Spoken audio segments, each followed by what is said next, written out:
You can't just start laughing at the very beginning of the video, but I can because I'll tell you what I was thinking in my head. I'll let you into the craziness that goes on under this gray skull. And one of these days, I promise you, I will get a better setup. I have my $99 microphone in front of my face, and the camera is actually, just the built-in camera from the MacBook. But I'm laughing because I was thinking, you've raised your son right when you can hear him in the next room with his electric guitar playing Iron Man from Black Sabbath. You may be shaking your head. No, that's not true, but it is. It's true. I wanted to share with you today this week in options. I missed an opportunity to sing the song for you this morning or today regarding another expiration Friday. So I would just go straight into what did we do this week regarding our options. And we went with a lot of buy right plays over the last couple of weeks, which means buy it and then write, which is to sell covered call options. That's what we've done this week, almost exclusively, starting with Monday Rivian. We sold the $19 calls, 20 contracts expiring next Friday, which would be February 2nd for $239. Celsius, 57 calls. These are all 2 2s and 2 9s. Collected $990. Oh, I just love selling options. Devon Energy, I was tired of it sitting on its its dead legs and dying butt. That's what my stepdad used to say to my older brother. So we collected some premium on the $45 calls there. Palantir, we rolled calls, 20 of them to 2.9 for $13.60. Clean Spark, we bought for $6.98. I think it was $6.98. Let's look. Let's just take a quick look, shall we? I think we bought those for $6. Well, I don't know because I have other shares. So yeah, we can still tell. So my average cost on Clean Spark is now $5.45. I swear we paid $6.98. Oh, it's $6.95. Bought 2,000 shares for $6.95 on January 22nd, and then immediately turned around and sold the $7 calls for $1,200. $1,200 in the premium, and that's it right there. So on Monday was a big day, $3,949, which was an all-time high until Tuesday came around, and we started getting involved with that Tesla. Sold some 227.50 calls, 3 of those contracts expiring today for $8.16. And again, oil, the problem with any of this, options, stock trading, swing trades, and otherwise, unless you were just buy it, set it, and forget it type of investor, which currently I'm not, then patience becomes both a curse and a virtue, because when you wait too long, sometimes it's a curse. Other times when you don't exercise that patience. Did you just confuse yourself? If you were able to exercise that patience, that would be a virtue. In the case of oil, I did not. I was close, but I didn't exercise it enough because today would have been the perfect day to sell options on my oil positions, but I went ahead and did that on Tuesday.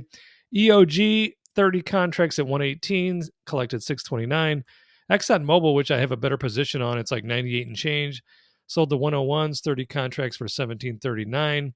The Gold Miners Junior ETF sold the 3450s for 540. Don't you go to sleep over here, big board.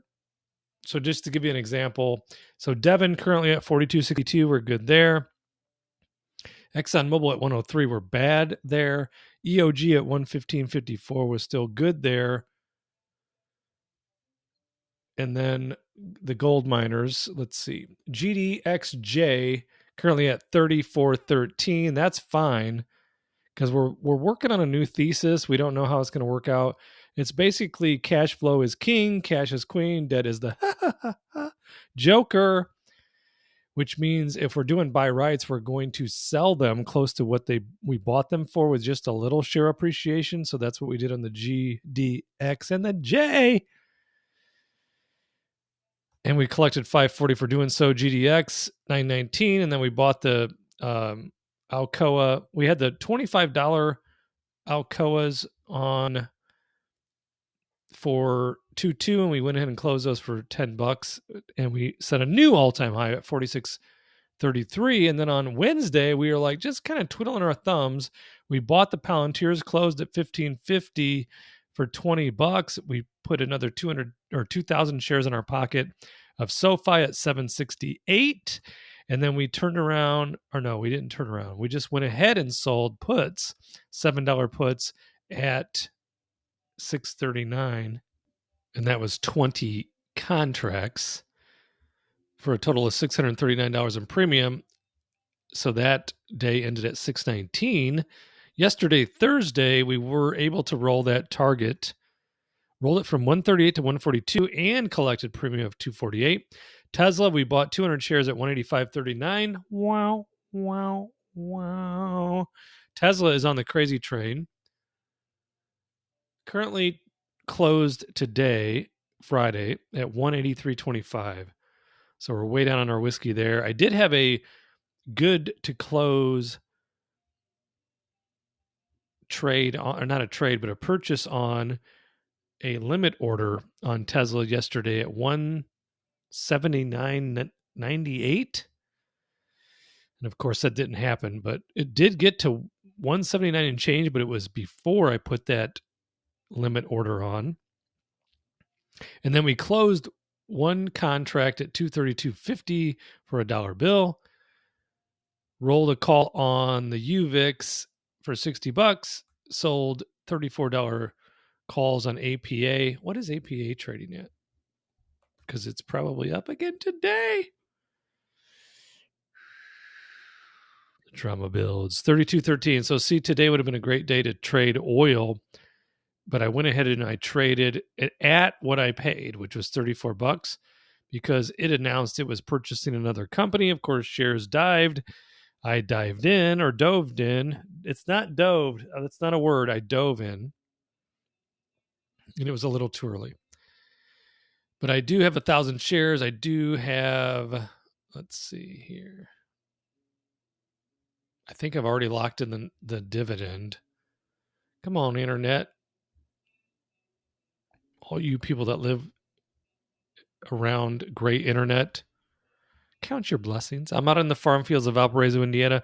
My internet is currently beep, boop, boop. It's Elon. Hello, Bart. Sorry about Tesla, but I'm sure you're happy with the Starlink. I am very happy with the Starlink. Compared to the internets that I've had in the past, Starlink has been very nice.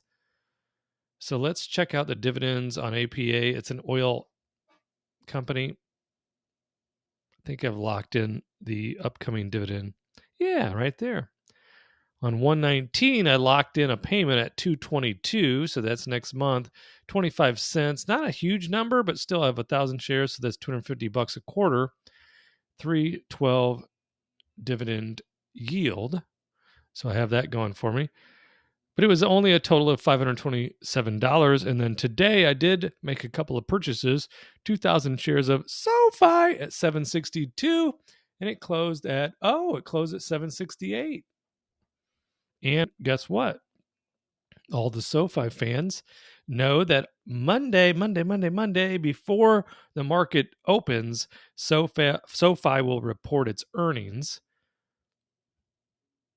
And we're all looking forward to a beat and a beat, top line, bottom line, and guidance.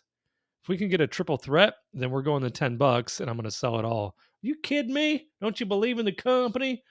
I believe in cash flow. And I believe in miracles for you.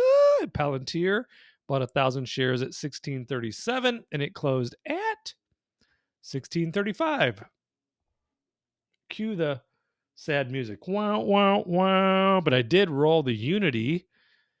Got 1,000 shares of Unity that I bought at like 33.08. So I sold again. I should say I rolled the 33.50s for $960 bills. So I don't know exactly where we ended the week, but I'm pretty sure we set an all-time new record.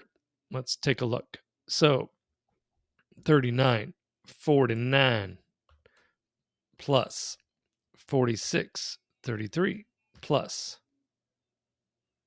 6 and a 19. That's 10, 19 plus a 5, a 27. Are you? Yeah, I think we're going to do it.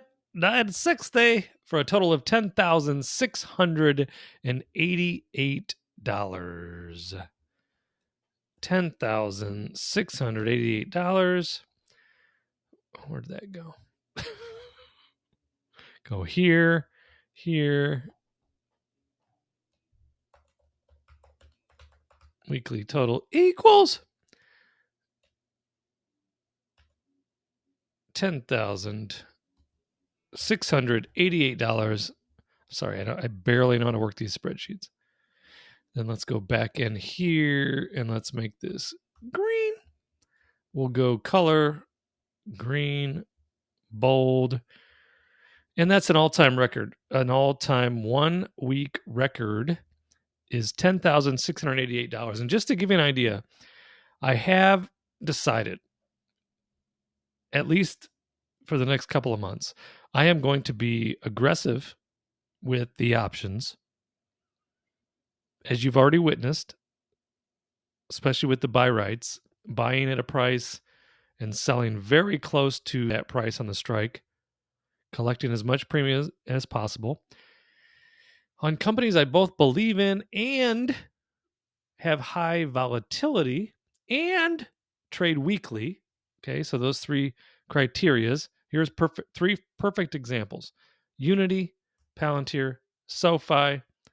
There's Tesla. Target is just a fight for my right to profit. Because you gotta fight, do for your right to profit.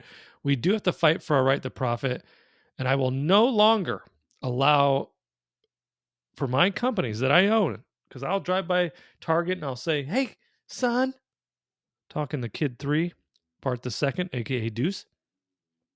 We own that, and I'll point to Target. I'll point to Starbucks. I'll point to Exxon, a mobile gas station. We own all this, man.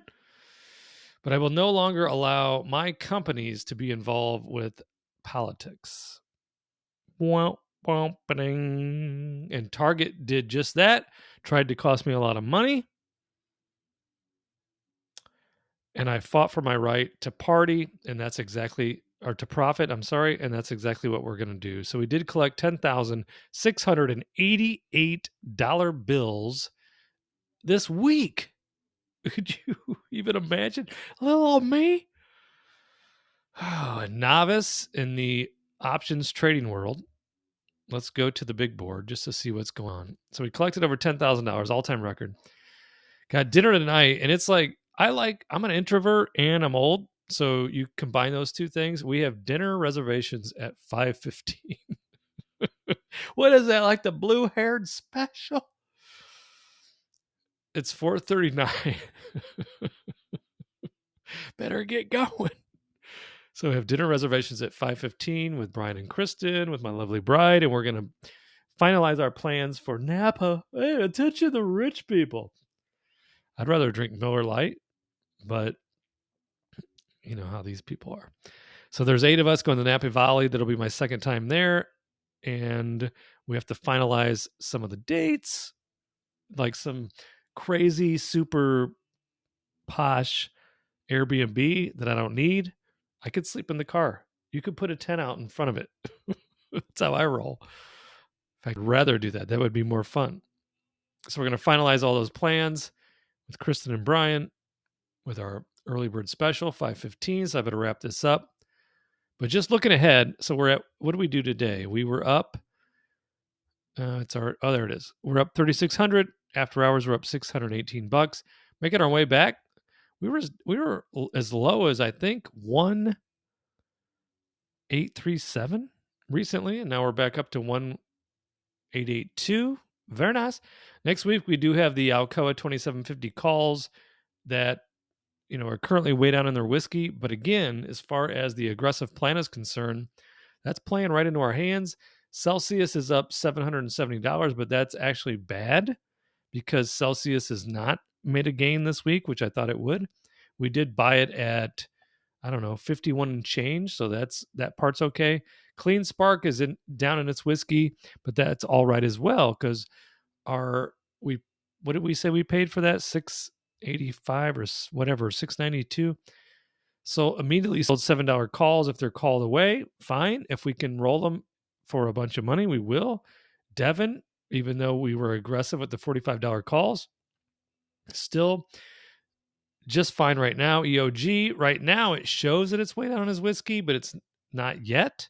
So we'll be tracking that. GDX is doing just fine. GDXJ. There's a bunch of rollers on the board. Almost every one of these are roller opportunities, except PayPal. This was just a money grab, and that's what we're going to do because PayPal is on our radar. So next time PayPal is under 60, we may be a buyer, but we did sell $55,000 worth of puts and collected a bunch of dough in doing so. Rivian, hopefully we'll have a green week next week. SoFi, we have our fingers crossed because we're now up to 10,000 shares of SoFi. So we have our fingers crossed for a great earnings, and not only a great earnings, but also a great guidance, which will then direct the market. Because if they have a